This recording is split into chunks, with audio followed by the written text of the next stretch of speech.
안녕하세요. 토요미스테리 디바 제시카입니다. 여러분의 구독은 저에게 큰 힘이 됩니다. 약 4년 전 저는 UFO와 외계인에 대한 무한한 관심으로부터 이런 미스테리물 영상을 제작하기 시작했고, 당시의 영상은 지금까지도 남아서 많은 분들이 좋아해주고 계시죠.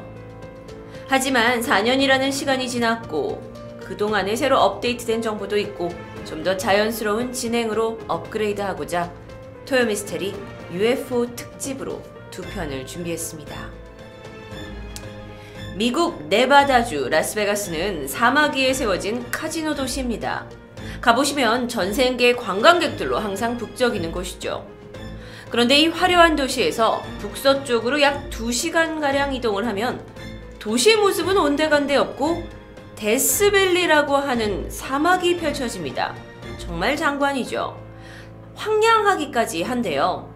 이곳은 야생동물보호구역으로 지정이 되어 있어 실제 여러분이 투어를 해볼 수도 있는 곳입니다.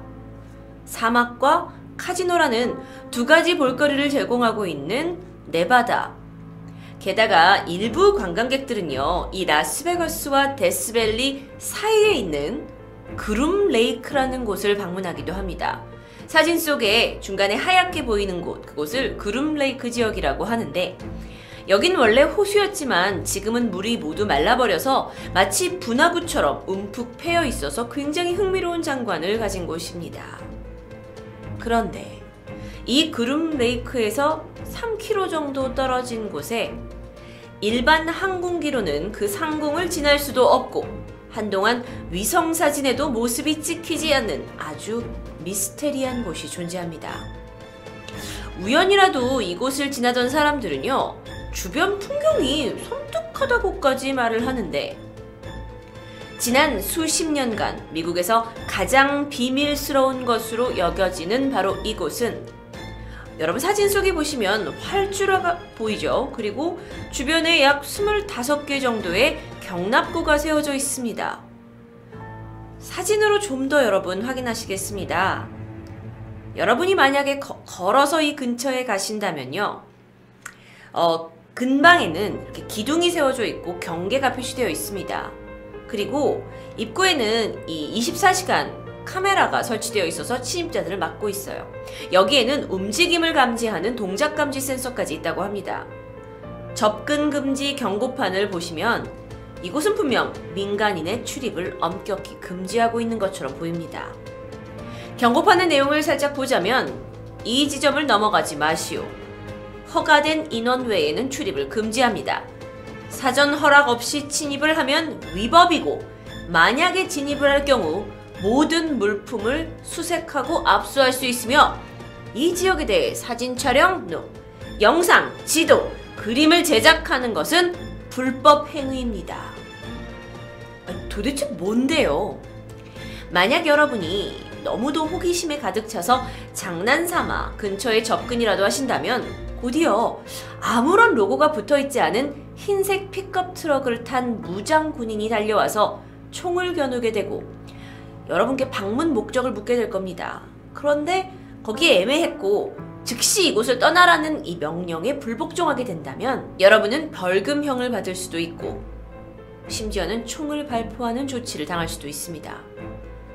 여기가 도대체 뭔데요? 이렇게 삼엄한 경계태세까지 갖춘 이곳은 분명히 존재하는 곳입니다. 왜냐면 이곳에 출입하는 사람들이 있으니까요. 그런데 이것 또한 미스테리입니다.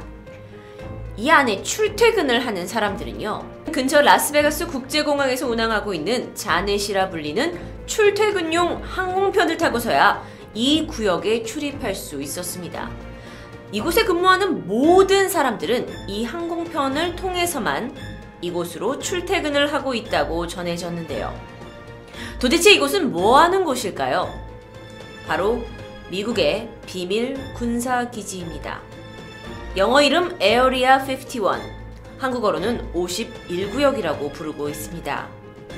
이곳은 지난 수십 년 동안 정말 많은 의혹을 받아오면서 미 정부는 그럼에도 불구하고 여기에 대한 명백한 입장을 표명하지 않고 시종일관 좀 무심한 태도를 일관해 왔습니다.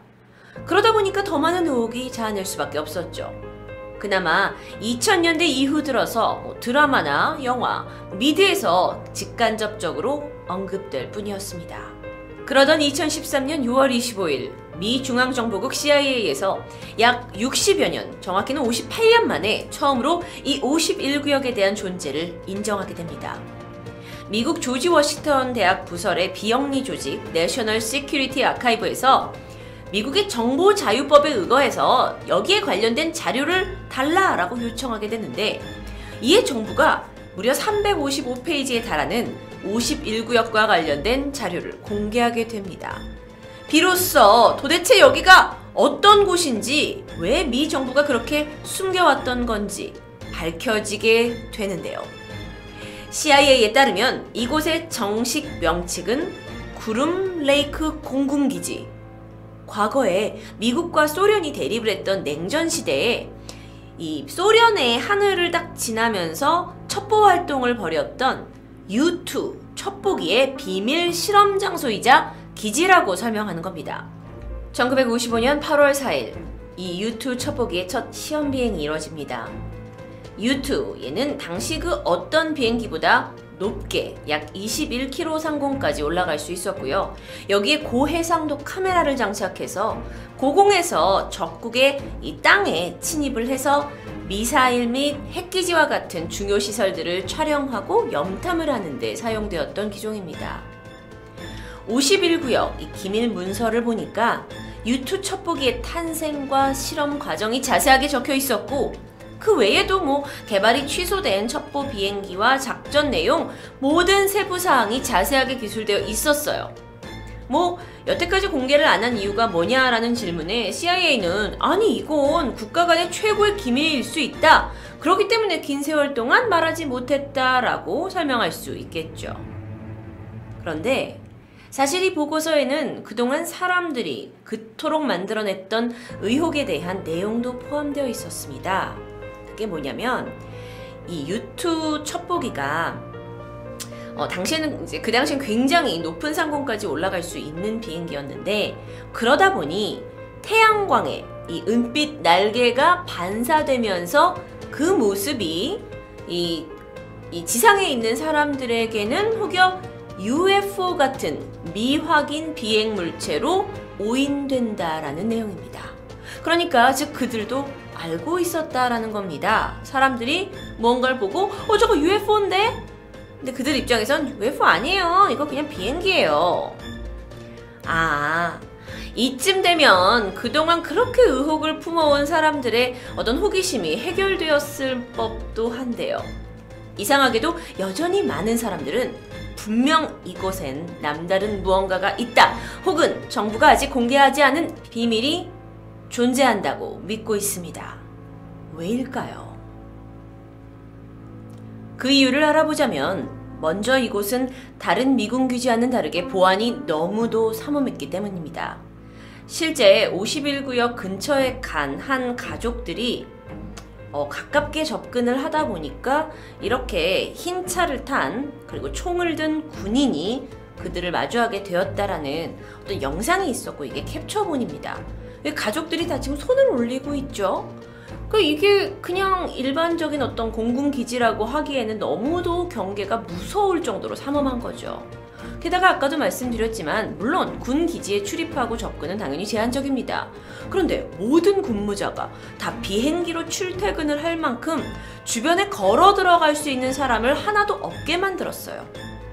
이와 더불어 근처 주민들에게 그들이 본 것이 그저 반짝거리는 게 비행기였다라고 생각하기에는 너무도 기이한 비행물체 혹은 생명체까지 보았다는 증언이 다수 있었기 때문입니다. 게다가 이런 의혹을 뒷받침해주는 아주 큰 폭로도 있었습니다. 1989년 5월 라스베가스의 지방 TV 방송국 KLS의 기자 조지 넵이란 사람이 있습니다. 그는요, 의문의 한 남성과 인터뷰를 진행하게 되는데요. 이 남성은 자신의 이름이 데니스라고 밝히면서요, 네바다주에 있는 한 공군기지에서 일을 하고 있고 그곳이 바로 51구역이라고 밝히게 됩니다. 그런데 충격적인 건 이곳이 그냥 평범한 공군기지가 아니라 외계인과 그들의 기술을 연구하고 있다라는 사실이었습니다. 무슨 말이에요? 좀 더 구체적으로 들어보니까 그는 이 51구역 중에 S4라고 불리는 곳에서 외계인의 비행선과 비행 원리를 연구했다고 말합니다. 이 기자 넵은요, 평소에도 베일에 둘러싸인 51구역 군기지에 대해서 관심이 굉장히 많았는데요. 이 데니스라는 남성이 말한 게 사실인지 아닌지를 알기 위해서는 좀 더 깊은 조사가 필요했습니다. 그런데 이상했어요. 이 자신을 데니스라고 말한 사람, 주소, 회사 이런 거 다 알아봤죠. 그런데 이 데니스라는 이름이 그 어느 곳에서도 나오지 않는 겁니다. 그렇다면 이 데니스란 사람은 그저 외계인의 어떤 의혹을 부채질하는 뜨내기였던 걸까요? 넵은 그렇게 의심하기도 했습니다. 하지만 그러기엔 이 사람이 말해준 정보가 너무도 자세하고 사실적으로 묘사되어 있었다라는 게 좀 이상했죠. 그래서 넵이 이 데니스란 사람이 분명 무언가를 더 숨기고 있다고 생각했고 데니스와 오랜 시간 이야기하며 설득합니다. 그리고 마침내 11월 그의 진짜 이름을 알아냅니다. 그의 본명은 로버트 스코트 밥 라자르. 그가 밝히길 자신은 1959년생으로 MIT에서 물리학을 전공한 후에 칼텍이라는 곳에서 전자기술 석사학위를 취득했다고 말합니다. 그러니까 자신의 신원에 대해서 꽤 정확하게, 상세하게 말을 하고 있는 거죠. 이후 그는 로스알라모스 국립연구소에 취업을 했는데 이 로스알라모스가 세계 2차 대전 당시에 핵무기 개발을 했던 맨하튼 프로젝트의 일환이었고 지금까지도 에너지 자원 연구를 진행하고 있는 곳입니다. 그러니까 막 굉장한 곳에 이름이 막 나와요. 그런데 이 밥 라자르가 연구소에서 일을 한 지 얼마 되지 않아서 자신이 다른 곳으로 발령이 나게 되는데 그곳이 바로 51구역이었다고 말합니다. 그 중에서도 S4라고 불리는 시설에서 일하기 시작했는데요. 그는 이곳에서 아주 충격적인 것을 목격하게 됩니다. 바로 UFO. 그는 자신이 UFO의 동력인 반중력 물질을 연구하는 엔지니어였고 이곳을 출입할 수 있는 최고 레벨의 통행증을 보유하고 있었다고 말해요. 게다가 51구역에 총 9대의 UFO가 있고 비록 자신은 미처 보지 못했지만 출입이 통제된 다른 곳에 외계인이 거주하고 있다는 것을 자신도 보고서를 통해서 알게 되었다고 말합니다. 이 말도 안 되는 믿을 수 없는 사실. 그는요, 좀 더 구체적인 사실들을 얘기해줬어요. 이곳에서 연구를 하면서 UFO의 동력인 반중력 물질이 원자 번호 115번에 해당하는 것을 알아냈다고요. 여전히 너무도 알쏭달쏭한 증언입니다. 이걸 그대로 믿어야 할지. 하지만 그는 거짓말을 하는 걸까요? 또 다른 궁금증도 생겼습니다. 사실 유명 대학을 나와서 과학자로서 그토록 꿈꾸던 곳에서 일을 하면서 놀라운 성과까지 냈는데도 불구하고 그는 왜 이곳을 그만두고 나와서 기밀을 폭로하는 걸까요? 사실 거기에는 이유가 있었습니다. 그가 도저히 받아들일 수 없는 사실을 알게 됐기 때문입니다. 그는 51구역에서 보관이 되어 있던 문서를 하나 보게 되는데 그 내용이 그레이 외계인이라고 불리는 자들이 이미 10,000년 전에 지구에 와서 살고 있는데 이 외계인과 미 정부 간에 어떤 은밀한 계약이 있었습니다. 그게 성사됩니다. 근데 그 내용이 뭐냐면 미국이 외계인들이 가지고 있는 고도의 그 발전된 기술을 얻어내고 대신 외계인들은 자신들이 원하는 이 지구에 있는 생명체의 인체, 또 실험, 연구를 위해서 어떤 납치와 같은 행동을 하더라도 미 정부가 그것을 용인하고 묵인할 수 있겠다라는 그런 계약이었다고 합니다. 이 모종의 거래를 알게 된 밥 라자르는 아니 이게 말이 되냐, 정작 국민들은 이 사실을 전혀 모르고 있는데 이건 너무도 부당하다라고 판단하고 연구를 중단하고 퇴사했다고 밝혔습니다. 그런데 문제가 있었습니다. 퇴사 이후 돌아온 삶에서 자신의 많은 부분들이 기록에서 사라진 것을 알게 된 거죠. 그건 곧 자신의 신변에도 문제가 생길 수 있다라는 얘기입니다. 밥 라자르는 자신이 비밀 요원들에게 소리소문도 없이 사라질지도 모른다는 두려움을 느꼈고, 이런 인터뷰, TV 인터뷰를 통해서 자신의 존재를 남기고 자신이 겪은 것에 대한 기록을 남기고자 했던 겁니다. 자, 일단 그 기자 넵은요, 그의 폭로를 믿어주기로 하면서도 다시 한번 이 밥 라자르에 대한 조사를 진행합니다. 그런데 그가 졸업을 했다고 하는 MIT, 그리고 그가 일했다는 알라모스 연구기관, 거기에 어떠한 기록도 남아있지 않은 겁니다. 심지어 그가 발표했다는 논문마저 흔적도 없이 사라져버렸어요. 이 사실만 놓고 본다면 너무도 의심스럽습니다. 당연히 거짓말일 수밖에 없는 이야기들이었는데, 놀랍게도 알라모스 국립연구원의 사내 전화번호가 적힌 번호부에 그의 이름이 남아있습니다. 사실 처음 연구원에다 전화를 해서 밥 라자르라는 연구원이 일한 적이 있냐라고 물었을 때는 없다라는 답변을 들었는데요. 이와 달리 사내에서 사용하고 있는 전화번호에서 그의 이름이 존재한다는 건 누군가 일부러 그 기록을 조작했을 가능성을 뒷받침합니다. 결국 넵은 자신의 방송국에 그를 다시 초청하게 되고요. 밥 라자르가 자신의 존재를 남기고 싶어한 그 목적대로 이 인터뷰 내용을 녹화 방송하기로 결정합니다. 자, 그런데 이 이후에요, 밥 라자르는 언론에 큰 주목을 받게 됩니다. 그리고 유명세를 타요. 사실 여태까지 이미 51구역에 대해서 많은 의혹을 가지고 왔던 사람들한테 막 지지를 받으면서 더 많은 정보를 얻어내고자 막 이 사람의 인기가 막 솟구치게 되는데, 그러던 어느 날 그가 갑자기 종적을 감춰버립니다. 흔적도 없이 그냥 사라졌어요. 어디 갔어 이 사람? 그러니까 사람들이 다시 의혹을 제기하기 시작합니다. 아, 이 사람 자살을 했다더라. 정부 요원들에 의해서 살해됐다더라. 자살로 꾸며진 채 발견되었다더라. 아니다, 얜 완전 거짓말쟁이다. 알고 보니까 옛날 학교 다닐 때 MIT 같은 좋은 대학에 갈 만한 성적도 아니었다더라. 등등의 소문이 퍼집니다. 이런 의혹 속에 사람들은 여전히 그의 행방을 찾았지만 그는 정말 마치 증발된 것처럼 어디에도 모습을 보이지 않았어요. 그러던 중 2003년 115번 원자가 실제로 존재한다라는 사실이 러시아 연구진에 의해서 밝혀집니다. 모스크뷴이라고 불리는 이 115번 원자는 아주 방사성이 강한 원소로 가속기나 원자로를 통해서 핵 융합 또는 중성자 흡수를 일으켜서 겨우겨우 인공적으로 만들어냈다고는 하는데, 문제는 현재까지도 아직 상용화할 수 있는 수준까지 안정화되지는 않았다고 합니다. 그런데 여기서 머리를 딱 치는 게 있어요. 115번 원자. 이 연구 발표는 또 다른 의미를 가지고 있습니다. 이미 1989년, 즉 14년 전에 115번 원자에 대해서 나는 이미 연구를 했고 알아냈다라고 언급했던 바로 밥 라자르를 떠오르게 한 거였죠.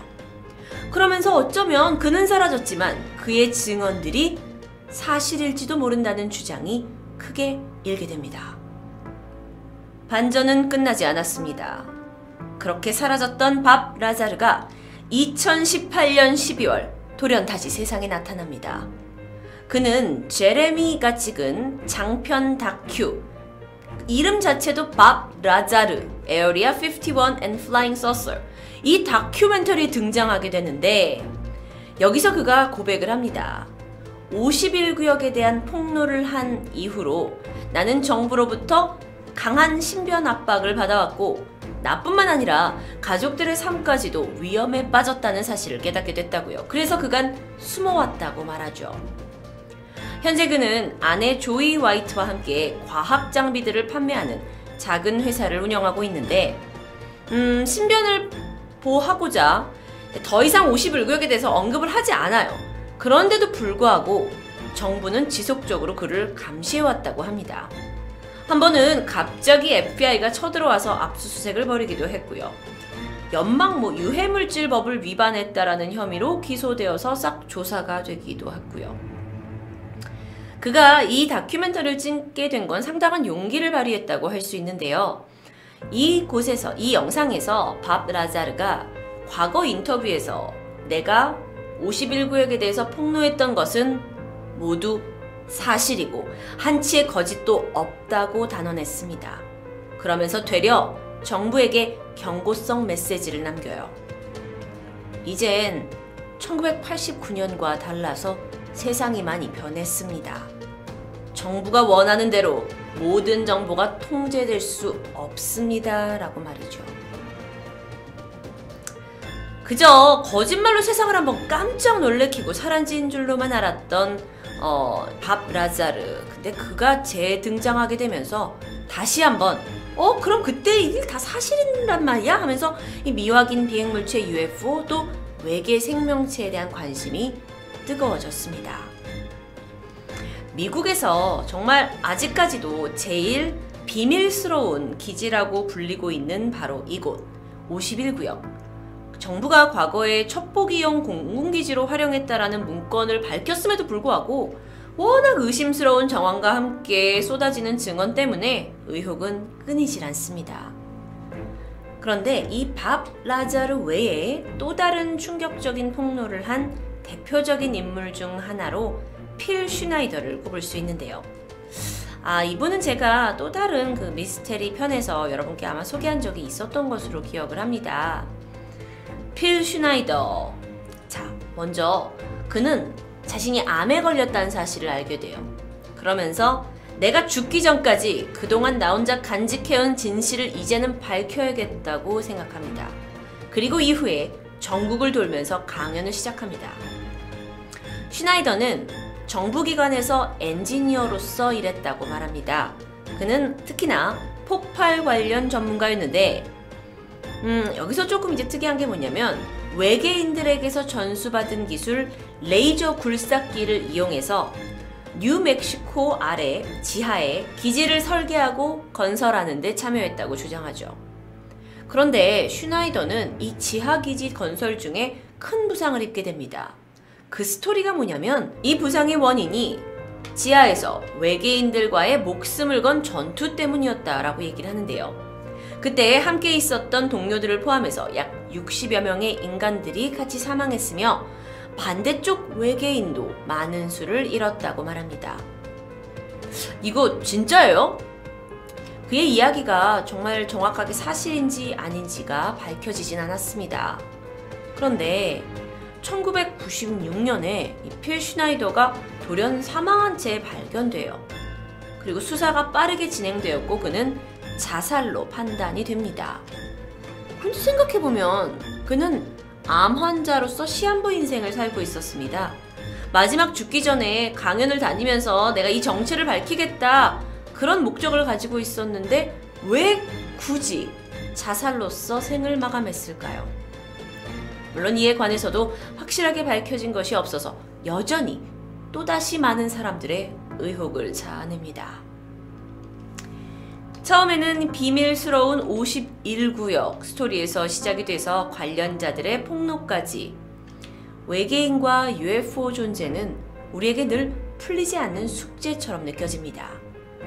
토요미스테리 다음 편에서는 최초의 UFO 발견 사례 그리고 60여 년이 지난 지금까지 이어오고 있는 로스웰 UFO 추락 사건에 대해서 이야기합니다. 감사합니다.